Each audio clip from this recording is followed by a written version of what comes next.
yo quiero abrir un tema. Esto es ya directamente de una persona como yo que no tiene ni idea del tema y que solo ha escuchado algo que podría llamarse incluso hasta alguna conspiración. He llegado a escuchar que la población judía en este caso también tiene una influencia muy grande en la economía mundial porque se ha visto que a través de las bolsas que tienen en los mercados como por ejemplo en Nueva York, etc., tú vas a Nueva York y ves mucha presencia judía, ¿no? ¿Esto es conspiración? ¿Es realidad? ¿Esta historia de dónde viene? Y me gustaría vuestro punto de vista, que sois gente que sabe muchísimo del tema, acerca de esto, de cómo nace esta corriente de pensamiento y cuál es la realidad al respecto, ¿no? Hombre, verdad es verdad porque, de hecho, hay muchos judíos al frente de instituciones financieras importantes, pero yo creo que es más una cuestión, quizá hay algo de background cultural, o sea, al final es un pueblo con cierta cultura común, ¿no? Y quizá más cercana a los negocios, ahí podríamos hablar de un factor de base, ¿no? Pero hay otra cuestión interesante que es que al final los judíos, sobre todo en Europa, han estado muy ligados al tema bancario y en parte es por la religión.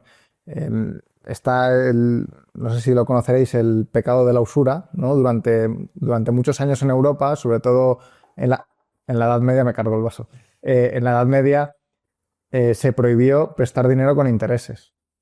De hecho, esto es algo que también pasa en el mundo musulmán, sin embargo, no pasa en el judío. Entonces, claro, si tú no puedes prestar con intereses, no te sale rentable establecer un negocio bancario, ni financiar explotaciones, ni negocios, ni nada. O sea, al final, si yo tengo un dinero y quiero invertirlo en un negocio o prestarlo a alguien para que ese alguien lo invierta en un negocio propio y así pueda crecer su economía, y de paso la mía, cobrando intereses, pues necesito esos intereses para que a mí me salga rentable prestar. Y dirás, no, pero bueno, tú puedes prestar incluso sin intereses. Al final vas a dejar el dinero muerto.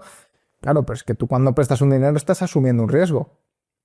Entonces, si yo no puedo prestar con intereses que me cubran ese riesgo, porque si yo doy 10 préstamos y me falla uno, pongamos que todo es al mismo tipo de interés y la misma cantidad, yo ya sé que voy a perder uno de 9.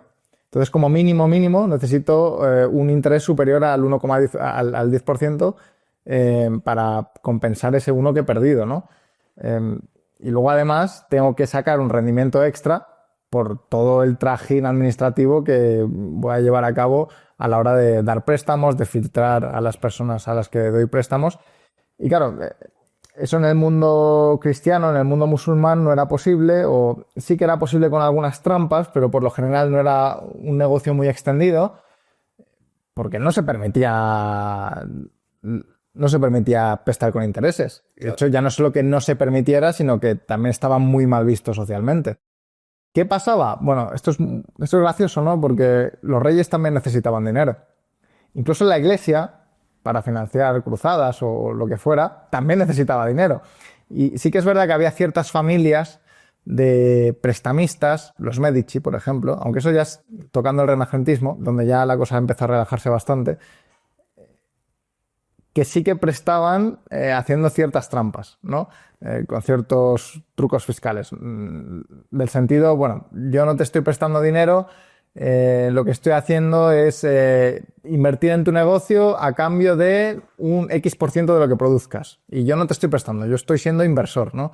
Hacían ciertas trampas, que luego igual ni siquiera llevaban a la práctica, pero era como una forma de evadir el tema de la usura. Pero claro, ya eran trucos, digamos, poco prácticos, no tan funcionales, que al final pues limitaban mucho lo que es el negocio bancario. Sin embargo, luego tenías otra parte de la población, que eran los judíos, que podían prestar a quien fuera, ¿no? O sea, porque según su cultura, su religión, no había ningún problema en dar dinero con intereses.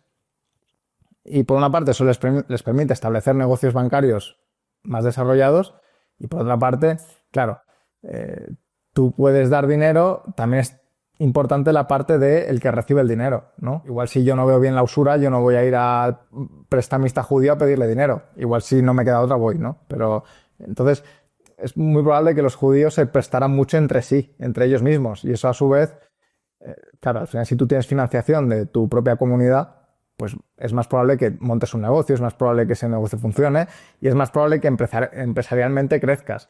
Y si eso lo estiras en el tiempo, si entre ciertas familias de judíos ya tienes mucha experiencia bancaria, pues cuando llega la revolución industrial, cuando llegan países como Estados Unidos, donde además hubo mucha inmigración judía, pues es lógico que esas familias sigan haciendo lo que ya sabían, que era el negocio bancario, y de ahí salga, pues, Tienes es ese como background cultural, ese background es verdad que existe y que lo han llevado culturalmente las familias judías, pero además hay otros elementos adicionales que creo que son importantes, ¿no?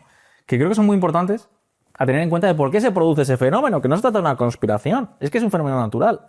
El primero es que los judíos tienen que saber leer. Es decir, para practicar su religión tienen que saber leer. Tienen que leer la Torá y tienen que leer los textos sagrados que se han ido desarrollando con el paso del tiempo. O sea, tienen que saber leer. Y eso es muy importante. Marca una diferencia muy enorme porque no era habitual, ni siquiera a principios del siglo XX, que la gente supiese leer, ¿no? Primer punto. Segundo punto. Es que los judíos, que además tienen ese background cultural que nos ha dicho Óscar, que nos ha comentado Óscar, que además sabían leer, muchas veces fueron expulsados de sus tierras. O sea, fueron expulsados de los países donde vivían. Y tuvieron que emigrar masivamente. En Estados Unidos hay una gran población judía porque emigraron masivamente desde Europa. Entonces, claro, esa gente llegaba, tenía un historial familiar donde recordaban la práctica del negocio. O sea, para ellos culturalmente practicar un negocio, ser empresarios era algo natural, conocían las finanzas y además sabían leer. Aunque fuesen pobres, pero digamos que eso existía, ¿no? Esa cultura existía. Y llegan de repente a Estados Unidos y tienen que sobrevivir. Y es que los judíos han emigrado mucho porque les han hecho emigrar muchísimo. De hecho, prácticamente todos los fundadores del Estado de Israel es gente que no solo emigró a Palestina, sino que muchos de ellos habían emigrado previamente a otros países. Golda Meir, por ejemplo, la primera ministra de Israel, por cierto, Ben Gurión no fue presidente, fue primer ministro. Hay que hacer la revisión política. No sé, ahora tengo dudas. Golda Meir, primera ministra de Israel, fue una mujer que nació en Ucrania, que se creció en Milwaukee, en Estados Unidos, y que terminó viviendo en Israel. Es decir, que esta gente llegaba a los lugares y tenía que emprender.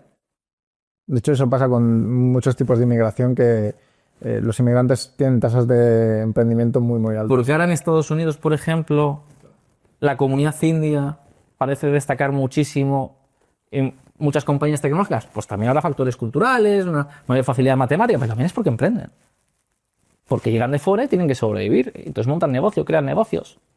Y ahí es donde se crea la riqueza, con los nuevos negocios. Entonces digamos que eso es lo que ha hecho la población judía durante muchísimos años. Algo gracioso sobre lo de leer es que hay una teoría que explica que la revolución industrial se da porque los protestantes permiten hacer Biblias y dar misas sin el latín. O sea, digamos que la ortodoxia católica, la misa era en latín, la Biblia en latín, todo en latín. Sin embargo, los protestantes, esto es en teoría, porque luego hay contrateorías y bueno, te puedes tirar aquí un montón de tiempo pensando sobre el tema, ¿no? Pero precisamente que el protestantismo dé lugar a que haya Biblias en idiomas locales, que las misas se den en idiomas locales, hace mucho más fácil que la gente viviendo en esos países aprenda a leer y escribir, ¿no? Y de ahí, pues, probablemente también... De hecho, es muy importante saber leer y escribir. El salto de productividad es muy alto porque al final te permite seguir aprendiendo. Es como lo primero que necesitas para aprender es saber leer y escribir. Y a partir de ahí, los límites, no voy a decir que te los marcas tú, pero te abre mucho el espectro. Si tú no sabes leer y escribir, quien te enseña es el maestro de turno y poco más, que es lo que pasaba antes.